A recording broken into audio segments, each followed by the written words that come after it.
कपड़े धोने वाली बहू। शादी के पहले से ही विभा को कपड़े धोने का बड़ा शौक था। कभी नल के नीचे तो कभी तालाब के पास। अरे मेरी नीली वाली लुंगी नहीं दिख रही है। विभा की अम्मा, कहाँ रखी है लुंगी? अरे वो तो विभा ने परसों ही धोकर रखी थी आपकी अलमारी में, देखो वहीं होगी। वो ना मैंने आज धो दी, मुझे लगा कि गंदी हो गई होगी। अरे कैसे गंदी हो गई थी? उसे तो मैंने पहना भी नहीं। हे भगवान, इस लड़की के कपड़े धोने की आदत से परेशान हो गया हूँ मैं। जितना तो घर में राशन नहीं आता, उससे कहीं ज्यादा डिटर्जेंट पाउडर का खर्चा है। इसकी शादी करवा दो, शादी जाए अपने घर में ही करे काम, फिर चाहे घर के कपड़े धोने हो या पूरे गांव के। हाँ ठीक बोल रही हूँ, देखता हूँ मैं कोई लड़का। वो दिन भी आ जाता है जब विभा को देखने लड़के वाले आ जाते हैं। लड़की मुझे अच्छी लगी। होने वाली सास कहती है, बेटी अगर कुछ पूछना है तो पूछ लो। वैसे तो हमारी लड़की बहुत ही शर्मीली है, जो बोल दो वो मान लेती है, इसे क्या पूछना होगा। अरे कैसी बात कर रही हो माँ, मुझे इन लोगों के घर रहना है, सवाल तो कई है। हाँ हाँ बेटा, पूछ लो ना, क्या पूछना है। आप लोगों के घर कपड़े कौन धोता है? सास का मुंह बन जाता है। देखो, अगर तुम ये कहना चाहती हो कि तुम्हें कपड़े धोने नहीं आते तो सुन लो, कपड़े मैं ही धोती हूँ, लेकिन तुम्हारे आ जाने के बाद मैं रुमाल तक नहीं धोऊंगी। अरे चुप रहना भाग्यवान, बहू बेचारी घर आई नहीं, उसे डराना शुरू कर दिया। वो क्या है ना बिटिया, अभी तक तो ये कल्लू की माँ ही धोती थी, लेकिन अब तुम्हारे पापा तो दहेज में वॉशिंग मशीन देंगे ही। तभी विभा की माँ बोल पड़ती है, सवाल भी पूछा तो क्या। वैसे भाई साहब, मशीन की तो फिर भी कपड़े धोने की कैपेसिटी होती है। मतलब जो बिटिया दे रहे हैं ना विभा, इसे कपड़े धोने का बहुत शौक है। ये आप लोगों के क्या, आस पड़ोस गांव मोहल्ले सबके कपड़े धो दे और उफ तक ना करे। बाहर देखा नहीं आपने कितने कपड़े सूख रहे हैं? सब हमारी बिटिया ने ही तो धोए हैं। बस भी करो ना माँ, शर्म आ रही इतनी तारीफ सुनकर। और तो और एक दाग निकाल कर दिखाओ तो मान जाओ। हाँ अच्छा, माफ करना बेटा, मैंने गलत समझा। हमें तो रिश्ता बहुत पसंद है।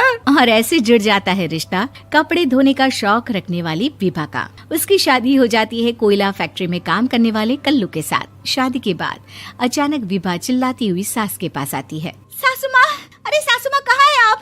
ये तो धोखा है, धोखा दिया आप लोगों ने मुझे। इसे ससुर के चक्कर के बारे में पता चल गया। अरे तो उसमें तुझे क्यों धोखा मिला है? अरे नल में पानी नहीं आता, कपड़े कैसे कब धुलेंगे? अच्छा, तू पानी नहीं आ रहा उसकी बात कर रही है। तो आपने क्या सोचा? कुछ नहीं। अच्छा, तेरी माँ ने कहा था कि कपड़े धोने का शौक है तुझे, याद आया मुझे। शौक बोलकर कपड़े धोने वाले मेरे जुनून को कम ना आके सासू माँ, कपड़ा धोना मेरा गुरूर है। तभी पति भी वहाँ आ जाता है। अभी मैंने इसे सनी देओल की फिल्म दिखाई है, उसी के डायलॉग मार रही है माँ। अच्छा सुन, साफ साफ बता रही हूँ, पानी सुबह 4 से 6 और शाम को 10 से 12 आता है, समझी? विभा टाइमिंग सुनकर हैरान हो जाती है। ये क्या भूतों का मोहल्ला है? सुबह 4 बजे उठकर कौन कपड़े धोता है? 4 बजे टंकी में पानी जाता है, फिर सारा दिन धोना ना, किसने मना किया? अरे कैसी बात कर रही है? 200 लीटर की टंकी में कितने कपड़े धो लूंगी मैं? सुबह ही उठ जाऊंगी मैं। अब क्या था, विभा सुबह 4 से लेकर रात के 12 बजे तक कपड़े ही धोती रहती। एक रोज सास पड़ोस से निकलकर कहीं जा रही होती है कि साथ वाली कहती है, हाँ कल्लू की माँ, जरा ये बताओ कि 2 साड़ी है, 2 ब्लाउज और एक पेटीकोट और एक नाड़े वाला लंबा कच्छा। हाँ तो? अरे तो क्या, कितना लोगी धुलाई ये बताओ। धोबन दिख रहे हैं हम क्या? हमारे पति सरकारी नौकरी से अभी रिटायर हुए हैं और बेटा सुपरवाइजर है कोयला फैक्ट्री में। धोबन समझ रखा है हमें?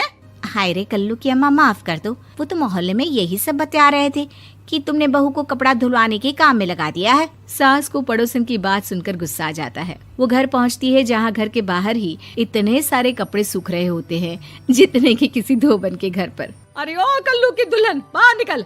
माँ जी यहीं आ जाओ, बाथरूम में चादर धो रहे हैं हम। अरे अभी हम धोते हैं, तुमको बाहर निकलो। ये आस पड़ोस वाले बोल रहे हैं कि हम बहू से कपड़े धुलवा कर उसे कपड़ा धोने वाली बना दिए हैं। अरे छोड़ो ना माँ जी, किन लोगों की बातों में आती हो? आस पास के लोगों का तो काम ही होता है कि वो किसी तरह सास बहू को लड़ा दे। बहू सारे घर के कपड़े धोती है, ये क्या कम है? बोलिए। सास को भी लग जाता है कि वो बहू का ये सनकीपन नहीं छुड़वा सकती, इससे अच्छा है कि खुद ही चुप हो जाए।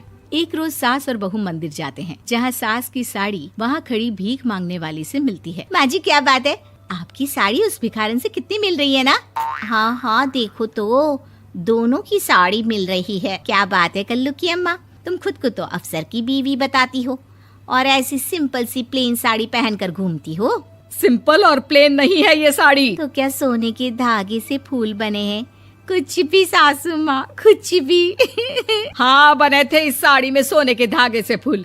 मेरे पति लेकर आए थे मद्रास से स्पेशली मेरे लिए 10,000 की। ताहे भाई साहब इस भिखारन के लिए भी सेम टू सेम साड़ी लेकर आए होंगे 10,000 की।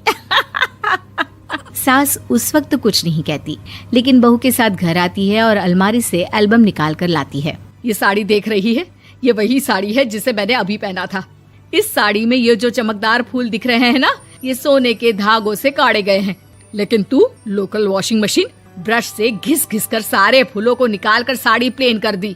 मुझे माफ कर दीजिए सासू माँ। और तो और, जब मैंने तुझे तेरी गलती के लिए कुछ नहीं कहा, लेकिन तूने तो सबके सामने मेरा मजाक ही बना दिया। क्यों? बहू को समझ में आ जाता है कि अब से उसका कपड़े धो